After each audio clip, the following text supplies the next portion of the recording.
All right, this is Sachin here. We're continuing. This is part number 2 in the series that we just started on the Bhagavad Gita. So to continue from the last point that was made about the Puranas, the Puranic literature is a complement to the Upanishadic literature. So the Puranic literature is what? That it is Shruti. It is heard or revealed texts. These texts, these mantras are revealed in the minds of the rishis. They are much more philosophical and mystical in nature, and they are part of the Vedic literature. As I mentioned, they are at the end of the Vedas, the concluding portions. All right. Their primary focus is on the nature of Brahman and the nature of the Atman and the relationship between the two. So the nature of the Brahman and the nature of the Atman is about, there's basically 2 questions. Who am I? What am I? That I am an Atma. What is their conclusion? What is the point that they're making in the Upanishads? That who you are divinity itself, Divyata, the Sat Chit Ananda. You are that divinity. That is who you are. And that same divinity is the substratum of all existence. That is the Akshara Brahman. So Akshara Brahma, chapter 8 in the Gita, we'll talk about this, is the ultimate reality, is the ultimate substratum upon which all of the Prakriti exists, the names and forms and all of existence is within Akshara Brahma. Now, to access that Akshara Brahma, Vedvyas Ji realized, he knew very well that the masses who are human beings in this world, it's very difficult for the average individual to even know Sanskrit, not to mention the Upanishadic literature, and then to live a life that is in connaissance with the great rishis and to realize the Atma and Paramatma. It's extremely rare for that to happen. It's very difficult, and most human beings are just within the realm of their day-to-day existence. So what can be done to help and assist the ordinary human being to realize the Atma and Paramatma using a different approach? So it is a question of approach. Then the approach is Puranic in nature. Puranic in what sense? That these are called Smriti Shastra.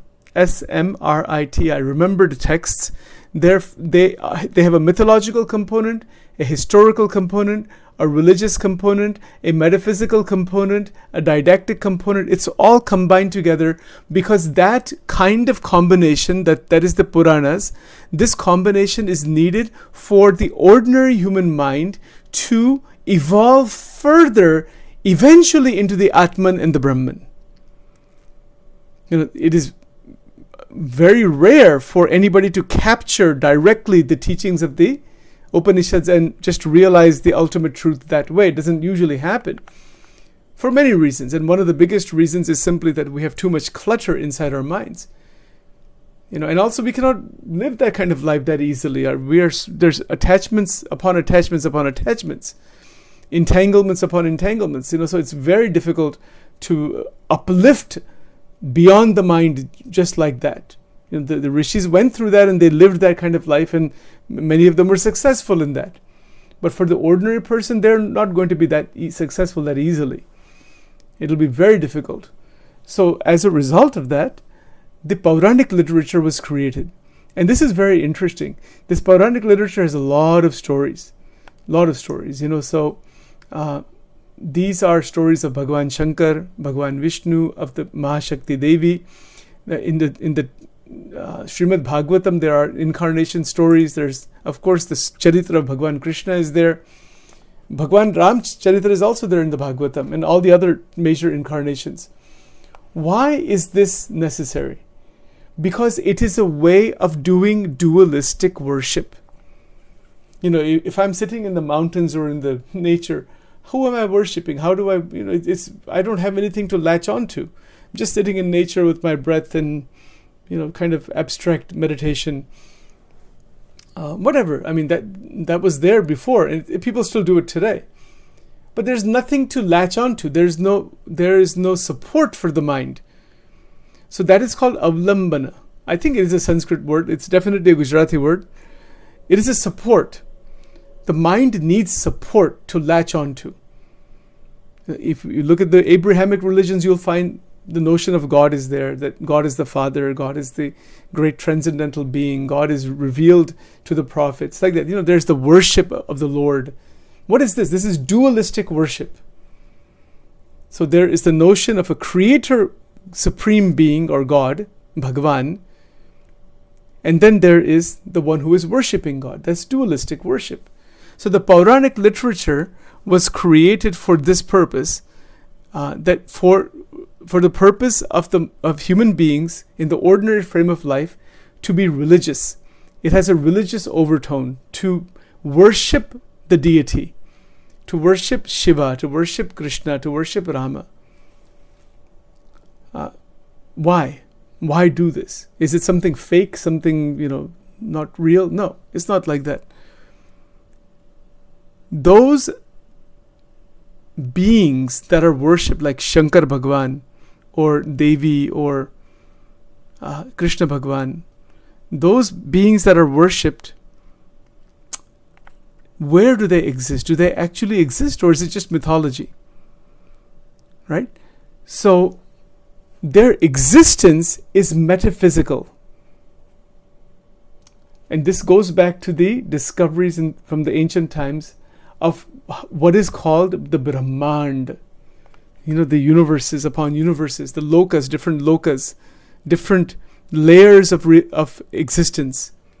They divided the Brahmands into 3 parts: the Svarga Loka, Mrityu Loka, Patal Loka. Each Brahmand has 14 lokas, like that. This is how this has all been described. So the Puranic literature is talking about those beings that are in those lokas, like Indra Devata. Is Indra just some imaginary thing, or no? There's actually a deity that is Indra. There's actually a deity that is Surya Narayan. So there is a Devata, the discovery of the Devatas.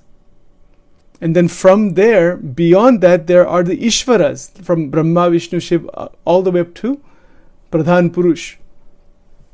So there's the whole category of the divine beings. They're called Ishwar Kotis. So that was also discovered. And so the Puranic literature is about those Ishwaras mostly. It's the stories of those Ishwaras, the charitra of those Ishwaras on this planet or in other places also. Some of it has been elaborately described so that the human mind, the ordinary mind, can latch on to it and still gain the same wisdom that is in the Upanishads and the Vedas, etc., in story form, in a way that is understandable and relatable, and at the same time, bhakti begins to come about. So the preponderance of bhakti, the opening of bhakti, is much more in the Puranic literature than the Upanishadic literature. You don't really find the word bhakti, as far as I know, in the Upanishadic literature. You find the word Gnan, you find the word, you find this awakening into this higher consciousness and all stuff like that, you find a lot. But the notion of a dualistic worship, you don't find that much. I mean, it is there. It depends on interpretation and all that.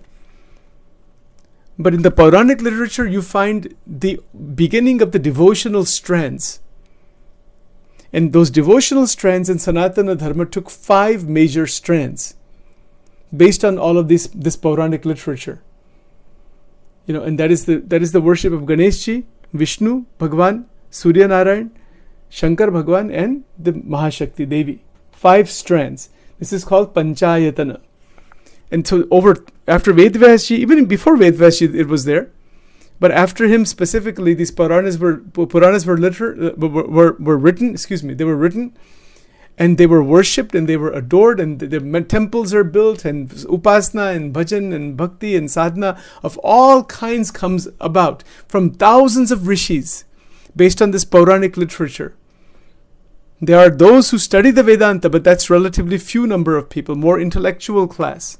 Certain category, certain intellectual class studies the Upanishadic literature, but the Puranic literature becomes accessible to everybody. Other rishis like Valmiki ji came, and then Tulsidas ji came, and others who came, made all of this same wisdom accessible to the masses in multiple languages, in multiple traditions. You see, so this is the Puranic literature. Now, why am I mentioning this? How does this connect with the Bhagavad Gita? It connects with the Bhagavad Gita through the 18th Puran, that is the Srimad Bhagavatam. Now let's talk about this a bit. Vedvyas ji is the one who really brought out, as far as I know, as far as my studies go, brought out this notion of incarnation, avatar. Because he put the incarnations in all of these 18 Puranas, but in the 18th Purana, I mean in all the 17 Puranas, in the 18th Purana he put it specifically there. The major incarnations are all summarized there. Their charitra is there. It is it is just a phenomenal 18,000 Sanskrit verses. And so the notion of incarnation from time to time is there. The cycle of the universe, the different yugas is shown there. The actual numeric, the numbers are there. So that is shown in the Bhagavatam. So in detail, this nature of the yugas, there's a lot of cosmology that is described in the Puranas themselves and the Bhagavatam particularly. And this is where the concept of avatar comes into the picture. Because this concept of avatar, meaning that which is beyond, again, I'm just using that word beyond, we're talking about Vishnu, Bhagwan Shankar, Vishnuji, Brahmaji, we're talking about the different Ishwar Kotis, those some beings that are beyond this world, that are actually forms of God, because there is the one Brahman that the Upanishads talk about. So the way the Upanishads, and particularly Advaita Vedanta, Shankaracharyaji's lineage, and the way Shankaracharya talked about this, is that there is the one infinite, unending consciousness, and within that, as aspects of that, there are infinite number of Ishvaras, infinite number of Brahma, Vishnu, Shiva, everything is infinite. This is from even Shankaracharyaji's teachings, that there is really no end to the number of Ishvaras there are. They're called Ishwar Koti. So these Puranas are access points to the abodes of the Ishvaras. This is one thing to understand metaphysically. For example, take Shiv Puran. So the Shiv Puran is the whole charitra of Bhagwan Shankar. But in that charitra, as one meditates on that Leela charitra, and then there are, of course, mantras in the Vedas that connect with the charitra also. So each of the Puranas have mantras of the deities that are in the Vedas as well as in the Upanishad. They're somewhere, like Rudram and Chamakam and all that. That is in the Vedas. Or like the Hare Krishna mantra. That is in the Vedas actually. Before even Chaitanya Mahaprabhu, before even the advent of Sri Krishna, in this world. Right? So there are this entire Vedic strand of mantras, and entire parampara is there. So the Puranic literature complements the Vedic literature this way because of the charitra, the actions performed. So when a devotee goes through upasana, through bhajan, bhakti, sadhana, and connects with the deity, now this almost sounds polytheistic, but it's not really. It is a manifestation of Paramatma as the Ishvara or through the Ishvara, and then the charitra is given in this Puranic literature. So when a person starts worshipping that deity, like Shiva, for example, Shivji, through the Shiv Puran, through the different mantras and different stotras and whatnot, there is the bhakti towards Shiva. And when that devotion culminates, that becomes an access point into where Shiva actually exists. Now some people say, well, these are just different names for all the same, Brahman only. From that point of view, of course, that is true. You can say Devi, you can say Shiva, you can say Krishna, you can say no name, you can say Allah, you can say Jesus, you can say Soham. What difference does it make? You can say that. From the point of view of the Brahman only, there's only the Brahman, there's nothing else. So all of these names and forms and everything ultimately are just going to be absorbed inside the Brahman only. This is the Advaitic realization, and Upanishadic realization would say that this is the case. So there is still the demarcation between Nirguna Brahman and Saguna Brahman. So Nirguna Brahman is that which doesn't have any attributes of like names, forms, any kind of attribute. Like we have, images of Devi with all the different arms and different weapons and all that. Or we have images of Shiva with the Trishul, and there's a form of Shivji. There's a Shivling and all. But when you talk about Nirguna Brahman, the Nirakara Brahman, isko kehte, that Nirakara Brahman doesn't have any attributes. It is a homogeneous, infinite consciousness. It is called Chidghan. It is called Chidakash. The conscious space also it is called. It doesn't have any form itself. It is a formless, Nirakar. So, and it is within that Nirakara Brahman that the forms come and go, come and go, come and go. Including the forms of the Ishvaras, they come and go, come and go, come and go. Yes, they come and go. Millions come and go, come and go. So the Puranic literature is an access point into the abodes of the Ishvaras. So for example, there is Vishnu Puran. So if somebody is a devotee of Bhagavan Vishnu, and then that, all this upasana came up later on, there are ways to do the worship in many, many, many different ways. So the access point opens into Vaikuntha Loka. The different lokas are there, different dham are there, dham meaning abodes of these Ishvaras. Highly metaphysical subject. Highly metaphysical. So the Puranic literature, in one sense, is didactic and it's a summary of the Upanishads and it has similar teachings and all that. Yeah, that's true. But it's not just that. It's much more. Much more in the sense that they are access points through upasana, through sadhana, through worship, through the modalities of various types of worships, to open that doorway into the abode of where that deity actually exists. So those deities are separate also. Like Shivji and Vishnu are different from each other. Their essence is the same. Just like Sachin is there and 10 other people are living in my complex here. In one sense, yes, there is a difference that we have our individual existence. But our essence is the same. That is the Atma Tattva. The same thing is true with the Ishvaras. That they also have Atma, like we do. But their category is different. They are Sarvagna, they are all-knowing. They are in charge of the certain manifestations of within Prakriti. But they are also different from each other. They have their own abodes. They have their own places of existence. And all of this, it can be seen, or some of this at least, can be seen in Samadhi. It is a very metaphysical subject.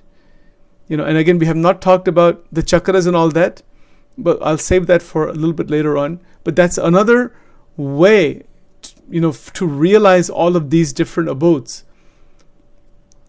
You can go through the Puranic path, the Upanishadic path, or the Tantra path, which we have not talked about at all yet.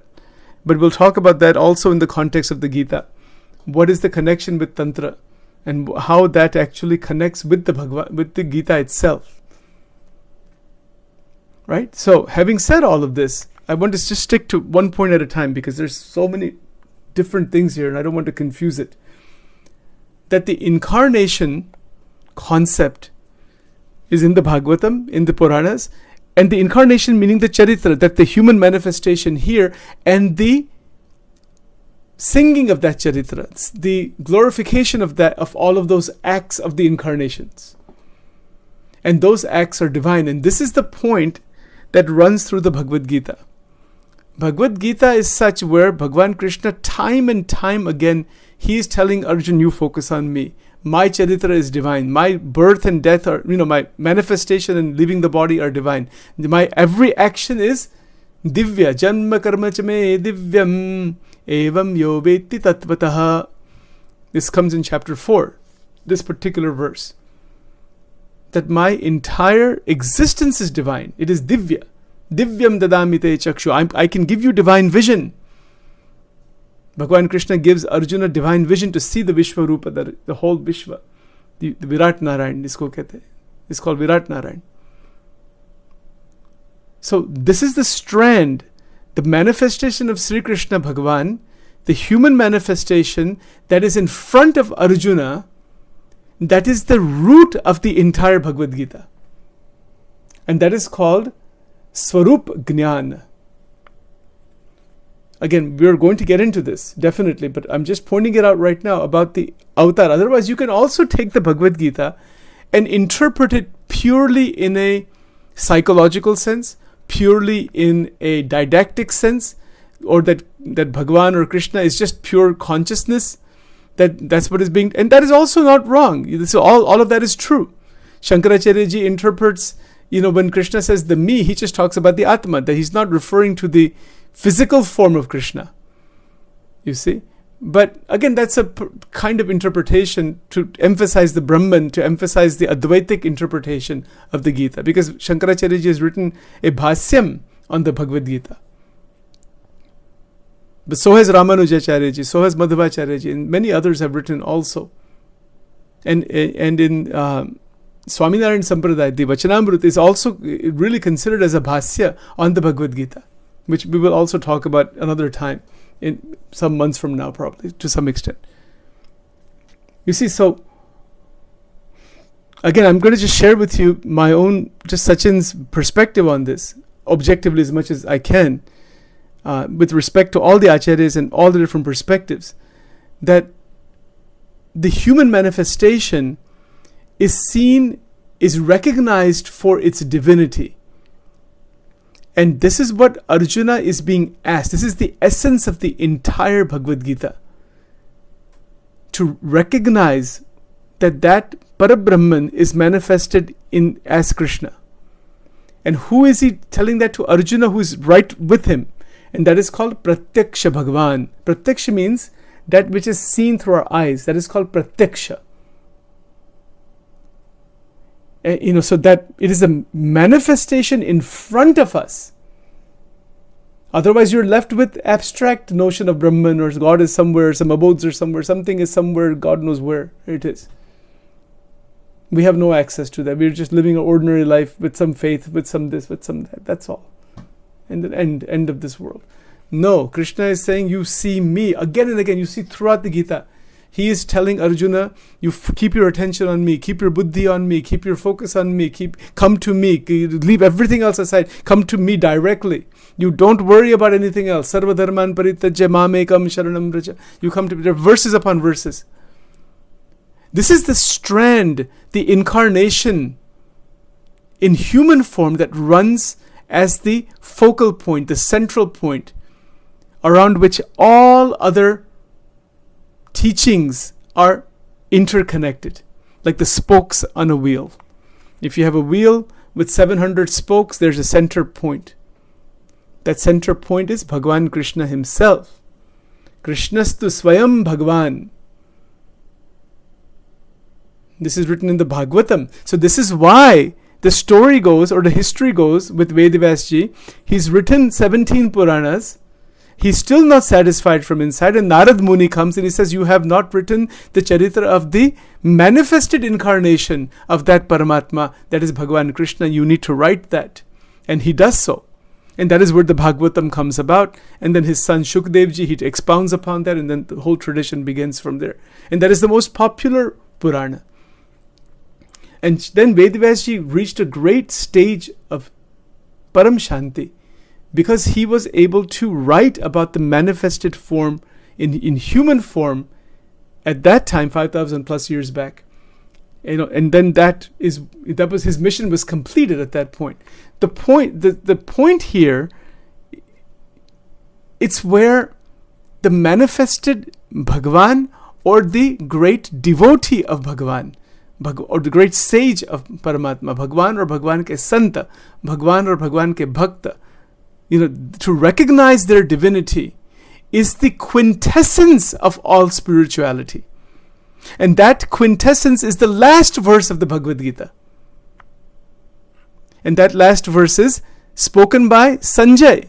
It's not spoken by Sri Krishna or Arjun or Dhritarashtra or anybody else. It's spoken by Sanjay, where he says in the last verses, Yatra Yogeshwaraha Krishno, Yatra Partho Dhanurdaraha, Tatra Shrir Vijayo Bhutir Dhruva Nitir Matir Mama. He says, where there is Bhagavan Krishna and where is his devotee, the archer Arjuna, meaning the devotee with Paramatma, there is victory, there is Aishwarya, there is Shri, there is all kinds of wealth, there's all kinds of glory, all kinds of overcoming of ignorance. This is my perspective, my opinion. The presence of both of them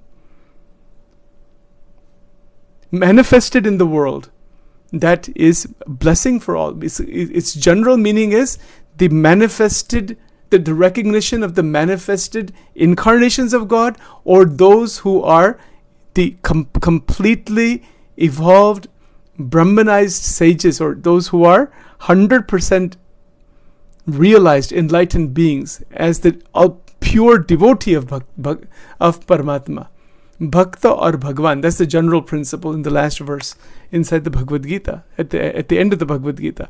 That is the strand that runs through the entire Bhagavad Gita. And now, many interpretations, many perspectives, but the point here is that the incarnation is divine.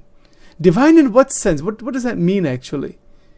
It is divine because it is beyond Sattvagun, Rajogun, Tamogun. Devi Yesha Gunumai Mama Maya Duratya Mam Eva Ye Prapadyante Maya Metam Taranti. That Paramatma is Divya, beyond the three gunas of Maya.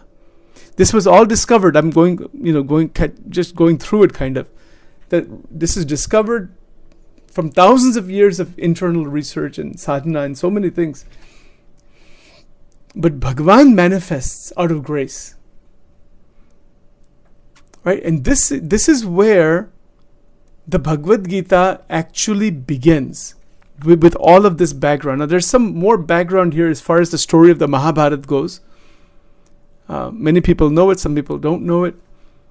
But this entire scenario of the Gita, before it actually begins, there's quite a bit of story in the Mahabharata.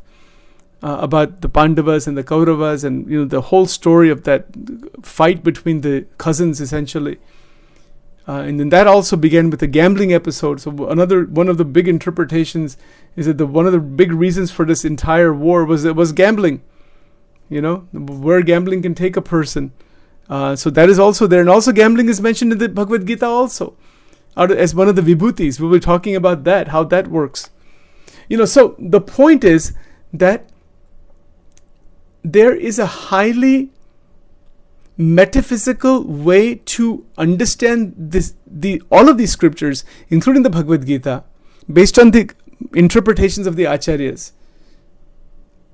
And then there is also a very accessible way through the Puranic literature to access the divinity of the incarnations of God. Because if you look at Srimad Bhagavatam, there's charitra of the incarnations and of their devotees. There's Prahladji, Dhruvji, these are all devotees. There's the Gopikas, these are devotees. And there's the incarnations. There's Bhagwan Ram, and then there's Hanumanji, and there's Sitaji, and Bharatji, and Lakshman. These are devotees of Bhagwan Ram. These are only two things you'll find in the Puranic literature. Bhagwan, manifestation of the incarnations, and the devotees, and the lives of the devotees, the charitra of the devotees, the way they lived their life, etc. Their understanding, their bhakti, etc. These are the two things you will find in the entire Puranic literature. And then that has come into the Acharya Paramparas, thousands of sampradayas. Many, many things have come about after that. After the advent of Vedavyasji, after all this was written, then this came into the general population. Mandirs were built, temples were built, scriptures were written, and interpretations written, different sadhanas done, the different kinds of worship modalities. It just goes on. It's very, very extensive. It's super, super, super extensive. But this is the background upon which the advent of the Gita comes. Now there's more background here. The Mahabharata is such where there's that whole story of the fight between those Kauravas and the Pandavas and all that. And Bhagwan Krishna goes as Shanti Dut. He wants to, he goes to offer peace, that they give the Pandavas only 5 villages. Duryodhana, the cousin on the other side, I said, I'm not giving any land. I'm not giving enough land for a head of a pin to stand on. Not at all.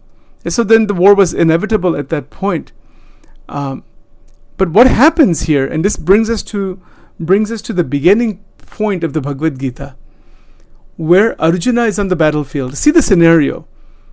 The scenario is such that Arjuna is on the battlefield, and you've got all of his cousins, and his guru is there, Dronacharya. His grandshire is there, Bhishma, and so many other respected gurus, Krupacharya. And there's a whole story there. You can see it on YouTube also. All these amazing people are on the other side. And naturally, how can an individual fight against those elders that have raised him, taught him, blessed him? How is that possible? So in chapter 1 in the Bhagavad Gita, which we're going to get into next time, I'm just giving a little bit of background here, then we'll go through the actual verses. We're not going to go through every verse of chapter 1. We'll go through the first verse and maybe 2 or 3 other verses in chapter 1. Then we will go into chapter 2. And in chapter 2, verse 11 is really where the whole teaching begins. But I want to give just the background, because this recording will be available for as long as it'll be available online and whatnot for the general public. But the background is such that Arjuna, who has been trained, and he's got a lot of weapons of all kinds, Brahmastras are there, and he's a top-notch archer. He's got mystical weapons also. All kinds of weapons they had at that time, apparently, that are activated through mantras. So he had all of that. But now he's on the battlefield. Krishna is his charioteer. And the deal was that Krishna is not going to get involved in the war. He's just going to be Arjun's charioteer, and he's not going to take up any weapons also. There's an incident that comes where Duryodhana and Arjuna both go to Krishna, Bhagwan Krishna, and they say, and Krishna sees Arjuna first because he's standing at his feet, and he says, ask what you want. He says, I want you. He could have said, I want your armies, the Narayani Sena and all that. He had massive army, Bhagwan Krishna. He was a king after all, right? So he had all of that. But Duryodhana was happy. He said, I want this Sena. I want all this entire army of yours. I don't want you, I want your army. So they both got what they wanted. And Arjuna wanted Narayana himself. He says, I don't want all this army and all this. I want you to be with me. If you're with me, everything is with me. If you're not with me, nothing is with me. Because there was some recognition that this is a form of God. He's, some recognition. He had that inner recognition, maybe not full recognition, but he had some level of recognition. We can say in a more incarnation perspective, he had the full recognition right from beginning. And this is all Leela. But that's another subject. We'll talk about that as far as Nar Narayan Rishi. Because they are considered to be incarnations of Nar Bhagwan and Narayan Bhagwan. Nar and Narayan. Anyway, we'll save that discussion for another time. But the point is that Arjuna is, he's well trained. He's got Bhagwan Krishna as a charioteer. Krishna is not going to take up any weapons. And the war is about to begin. And Arjuna is completely distraught. And that brings us to chapter 1. That is where chapter 1 begins. Now, chapter 1 begins with 2 words. Okay, there are 2 words actually. And this is very, very interesting, primarily because, it really sets the stage for all of life. So the Bhagavad Gita and its power extends every dimension of life. It extends every aspect of life. And why is that? I'm going to show you something here. There's a little screen share here. Give me just a moment. So you can see the very first verse of the Bhagavad Gita is like this. And I'm going to play it here. Okay, so you will see that in the first verse, who is speaking the first verse? That is Dhritarashtra. Dhritarashtra Uvacha. Who is Dhritarashtra? Let's give some background on that very quickly. He's a blind king. And it's a tremendous symbolism from a symbolic point of view also. He's a blind king. He could have stopped this war, but he has his own egotistical attachment towards Duryodhana. And there's a long story behind that. I won't go into that right now. He could have stopped it, but he didn't stop it. And he's blind. And see, this is very indicative of this entire journey in the Gita to awaken the divine eyes. See, the Bhagavad Gita begins with a blind king speaking the first verse. And then as the Gita continues, Bhagavan Krishna gives the divine vision to Arjuna. Divyam dadamite chakshuhu. What does that mean? It is to open our inner eyes, the divine eyes. That is the journey of the Jivatma from the blindness of ignorance into the opening of one's eyes into Jnana and Bhakti and into the recognition of the Lord, recognition of Bhagavan himself. In a sense, this is the journey of the Gita. This is one way to understand. Now, what is Dhritarashtra saying? What are the first two words he speaks? And that sets the foundation for the entire Gita and our life also. Dharma kshetre kurukshetre samaveta yuyutsavaha. Dharma kshetre kurukshetre means what? Why is he saying Dharma kshetre? It's very interesting. The word kshetra means field. So I'm going to try my best to show the application of all of these verses into our life. Because if it's not applicable to our life, it's just a lot of good ideas and it's something historical, and we don't want that. We want it really directly applicable. 100% applicable. We are living in this world of diversity that is called Kshetra. Chapter 13 also calls it Kshetra, right? The outside world. This body is a Kshetra also. That means field. So there's two things here. Dharma Kshetre. Kurukshetre. Kurukshetra, in one sense, it refers to the Kuru dynasty. That this is the dynasty that we're part of, and it's supposed to be guided by dharma. But look at what happened. It was because of the vritti of Duryodhana, the Kauravas. They're following adharma. They're not following the precepts of dharma, and because of not following those precepts, this massive war is going to happen. You see, so Dharma Kshetra, Kurukshetra, when you combine these two words together, it is what is happening in the world today. You've got certain groups of people who are really following righteous living, good living, non-harmful and unitive, the kind of feelings, and all of that is there. And on the other side, you also have individuals who are like the Kauravas. They are not interested in dharma. They are finding ways to violate dharma and to just expand their ahankar and ego. That is Kurukshetra, the Kauravas. You see, so it is a fight between these two, between the Dharma Kshetra and the Kurukshetra. And that is the battle inside every human being. It is a battle that ensues. And that's what the whole war, there's the physical war that is being talked about in the Gita, but there's also an internal war that every human being goes through. And Arjuna, as we go along, and we'll go into the verses starting next time, but Arjuna gets totally despondent. He sees all of these people that are in front of him. He sees that, my God, my Guru, his Dronacharya is his Guru. And he has to fight against his Guru. So think about this idea. We just talked about Guru, Shishya, Parampara and all that. How is this possible? He's going to fight against his Guru. So this is where there's a great teaching here about be aware of all these Gurus. Even they may be very enlightened, they may be very siddha. I wouldn't say completely enlightened. Even Dronacharya I wouldn't say he's completely enlightened. Because he's against Krishna. Even though he recognized that he's the Parabrahma, he's holding on to his own sense of dharma. You don't see Dronacharya or Bhishma saying, Krishna, I'm at your feet, I'll do whatever you want me to do. Forget about what is in my mind. They didn't do that. So there's a deficiency in their recognition. And they went on the side of Duryodhana thinking that is their dharma.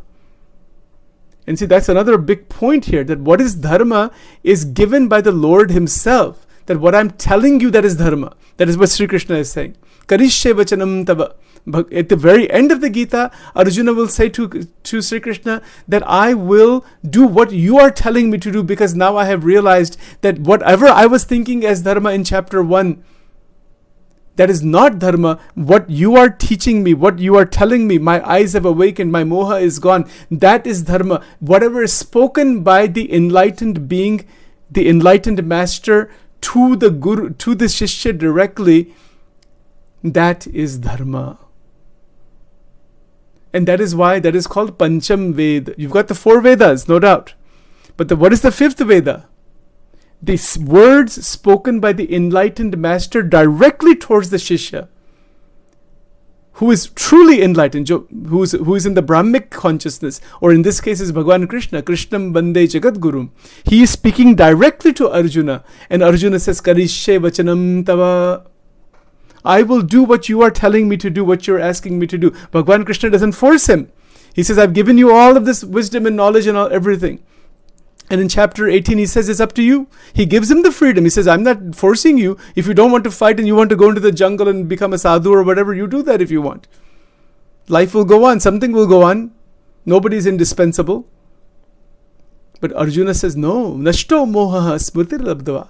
Tvat prasadan maya chita. You have given me prasadam. See, the word of prasada is there. Prasada means the sanctified wisdom in this case. And because of that, Arjuna is awakened. The moha is gone. And he's ready to do his duty. Without the moha, he could have done it with the moha and would have been even more distraught. But the moha is gone. The delusion is gone. The wrong understanding is gone. All of that thing has completely dissipated. And he is ready to follow the instructions of Sri Krishna. That is the greatest dharma. That is why the right guru has to be there in life, who is completely enlightened. Look, we can learn from all. Even Sachin is speaking right now for Sachin to share with the world. That's okay. Up to our level, it's all right. If we're sharing back and forth, that is fine. But to follow the command, the agnya of somebody, that person better be 100%, totally God realized. Otherwise, watch out. Can you imagine what would have happened to Arjuna with Duryodhan? With Dronacharya? Dronacharya is his guru. And he could have said, my God, my guru is everything, my guru is everything. We have that today in this world. These people are running after these gurus. How do you know what is the level of that guru? What is the background of the guru? You don't know anything. You're just running after gurus. Maybe they're very popular. Maybe they have a lot of knowledge. Maybe they can sing well, or they can, whatever they do well. How do you know what is their private life? How do you know their whole history? You don't know all this thing. You see, so be very careful about all these gurus. Guru ka chakkar. Be very careful. And this is teaching in the Gita itself. Because Bhagwan Krishna is with Arjuna directly, and he's telling him to fight against his guru. Think about that. How difficult that is. Can anybody do that even? Who can do that? Someone who you have surrendered your mind to, someone who has given you so much wisdom and knowledge and teaching. How can you fight against that person? See the difficulty Arjuna is in. Now, what does this mean for us? It doesn't mean that we should fight against gurus and all that. Be careful who you give your mind to. Sometimes people get so impressed because of expositions, because of certain sadhana, because of some siddhi, because of this, because of that. And then they are caught inside the bonds of that individual, and that can be a serious problem. One has to be very, very cautious about this. This could have happened to Arjun. He could have been caught by Dronacharya. He could have gone to Dronacharya and said, Dronacharya ji, you are my guru. Forget about everything. I'll do whatever you say. He would have wound up on the other side easily. But the difference is, he recognized who is Sri Krishna. Well, otherwise, he was ready to not fight. This is the whole problem in the first chapter, when we're going to talk about that in detail. The problem in the situation of Arjuna in the first chapter is called Vishad Yoga, Arjuna Vishad Yoga. Again, I'll explain it in a lot of detail what that all means later on. But he is despondent. He has put down his weapons. No yotse. I'm not going to fight. He's sat down. All of his energy is drained completely. The warrior spirit, This fighting spirit is gone completely. He sees his guru standing in front of him. He sees his grandsire, Bhishma.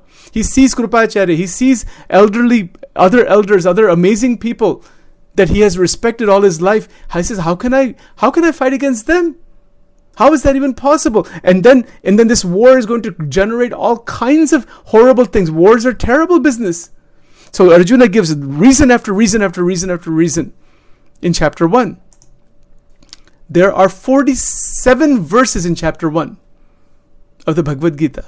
And we're going to look at some of them. Not all of them, but some of them. Because you don't need to look at all of them. I'll give you the gist of it and that'll be fine. 47 verses. And then it continues into chapter 2 up until verse number 10. And he's totally lost at this point. He says, I'm seeing all of these people. My God, how terrible this war will be. How horrific the situation will be. And internally, emotionally, how is he supposed to destroy his guru and his grandsire and his cousins only? And other family members. How is he supposed to do that? See this scenario. This is the actual scenario in the Gita. And Krishna's job here is to awaken him out of all of this and get him to fight. Think about this. How difficult. How could we do it if we are in a position of Bhagavan Krishna, like in terms of guiding someone? Could we inspire such a person to get? How would we go about that? Have we thought about that? How difficult that would be? Because the arguments that are made by Arjuna, if we were to go through them, we'll go through some of them in the subsequent recordings. You'll be convinced that Arjuna is right. They should not be fought. There's no need to do this war. And then think about the Sanatan Dharma, like in terms of our life. We talk about peace. We talk about Shanti. We talk about Ahimsa and all of this thing. Is the Bhagavad Gita teaching Ahimsa? It does talk about Ahimsa in the verses. But Arjuna is being taught to get up and fight. Now how do you reconcile all this? We're going to get into that. That is why the Gita is so extraordinary. Because it talks about duty and to recognize what is duty, what is karma. Chapter 3 goes into that, Karma Yoga. And Bhagavan Krishna gives the most extraordinary perspective on karma. It is to awaken the person out of entanglement and to recognize that the dharma means that which is of absolute benefit to the world, where that benefit is such that there's an opening into moksha. That is the whole point of dharma. And that we will see in the Gita also. Dharma is not what Arjuna was thinking what it was. Because he's looking at the other side through the screen of intrapsychic attachment. And I'm going to go through many psychological theories like cognitive dissonance and all of that with regards to chapter 1. He's looking through that screen. He's not looking without moha. He's in the state of moha. Moha meaning delusion, wrong belief, wrong understanding. There's attachments inside. There's memories inside regarding all of those individuals on the other side. How difficult it is to get up and fight against. I mean, this is an extreme example of where one has to be so clear about the right action, guided by a fully enlightened master. Because if Krishna would have said to him, you don't fight this, they would have never fought the war. They would have just gone into the sannyasa, into the runaway and into the forest, all 5 Pandavas. That's what would have happened if Bhagwan, because they had faith in him and they would have followed what he wanted them to do. But Bhagwan Krishna never said that. And he's manifested in front of him. Now that's the other very important point here. That who is in front of us? And that is the point of incarnation, or the great sages who are 100% linked with Paramatma. They are Brahma Swarupa. They are the highest category of sages. And following their agnya, following their commands, yes, that makes all the difference in life. Otherwise, one can very much get lost in this business of the gurus, so-called gurus. One has to be very, very super careful.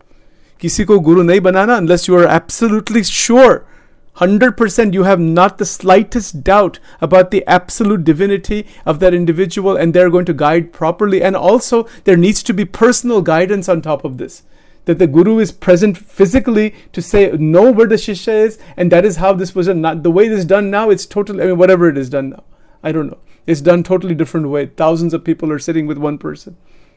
There's no personal contact of any kind. They have to listen to the script teachings and do some other way, and that's fine, you can try that. But in reality, there needs to be one-on-one conversation. That's why tad vidhi pranipatena pariprashnena sevya. How are you going to do that unless you have access to the enlightened master? Now there people are, big gurus are there that have 10,000 disciples. There's no access to anybody these days. Ye sab kya hai? Are they real gurus even? That's something one has to think about. Maybe they are, maybe they're not. Who knows? We don't know that. We have to figure that out. But the point is there has to be personal access. Particularly in spiritual path. This is the whole point of the Gita. Arjuna is with Krishna. He has personal access. The Gopikas are with Krishna personally. Uddhavji is with Sri Krishna personally. And without that, one has to go through the lens of tradition, with a distance, with all secondary information and other things that are there. Okay, that may be the best you can do. Even then, in that, one needs to be convinced that the person that is giving the guidance is giving the right guidance, is giving the right path for that. Otherwise, something else will happen altogether. One needs to be very careful. बहुत careful रहना चाहिए गुरु का चक्कर में. Otherwise don't make any guru. Make Bhagwan Shiv your guru, make Ganesh ji your guru, make Bhagwan Krishna guru. That's good enough. Why bother with all these gurus? Because these gurus, you don't know who they are, what is their background, what is their sthiti, what is their confusion inside. We don't know all that thing. You see, so this is why I'm just putting this as a cautionary thing, just to raise awareness, because there has been a lot of damage done in the Sanatan Dharma and all other traditions because of this entire thing about following people blindly.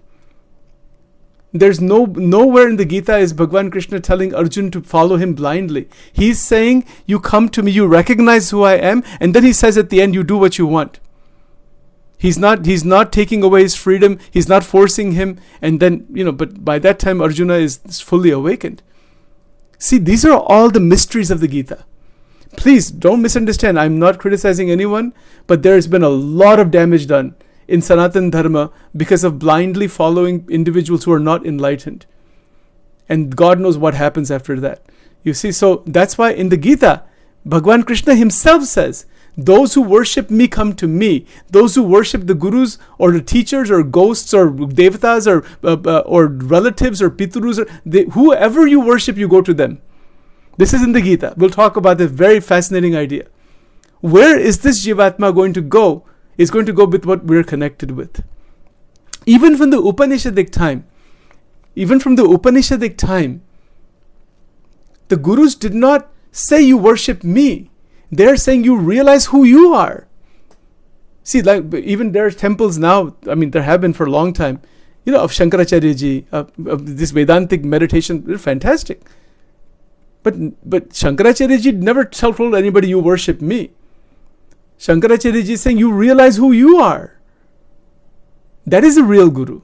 The real gurus don't ever say you worship me. Now they could say that I am that I am, or I am manifested, soham. They can make those Brahmic statements. Many do, because of realization. That's okay. That we can also make those statements. Anybody can make any statement.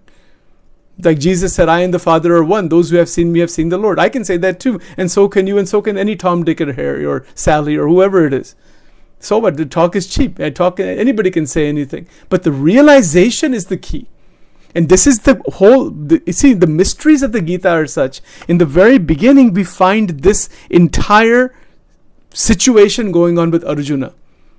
And this is going on not like how it would be going on in our life. He has to actually fight against those people. So it's a very tumultuously difficult situation for him. And that can happen in life. You don't know what the other person is like. Don't get impressed by anybody. You have no idea what's going on in their personal lives.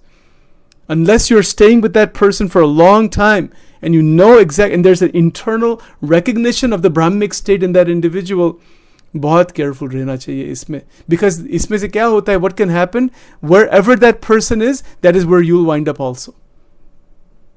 Ante yamati sagati vachanamrut garada pratham, number 14.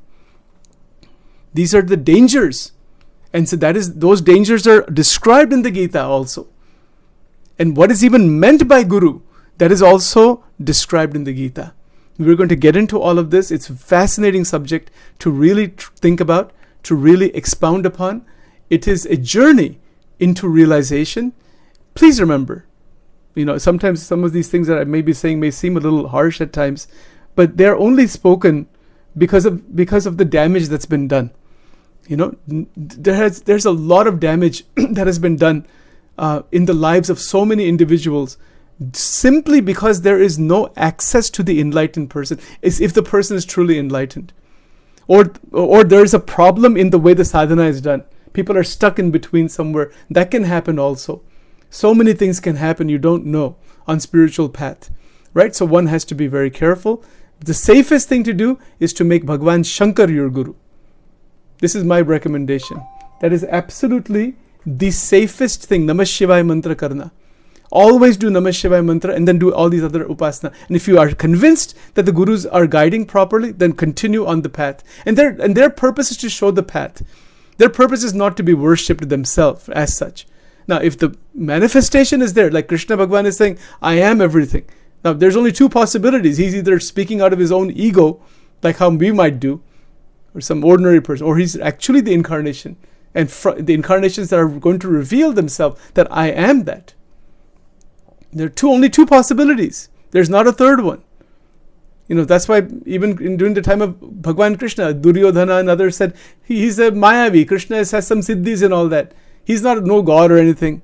You see, that was the opinion of so many at that time. Asuras, basically, Shishupad, and there's a lot of stories about all those characters. And then those who could recognize, this is a matter of inner recognition. Recognition. Who is manifested in front of me? And you'll see in the Gita, Bhagwan Krishna unfolds the recognition, and then he eventually shows him the Vishwaswarup. Oh my God. Then he reverts back to his human form again. And Arjuna has recognized who he is.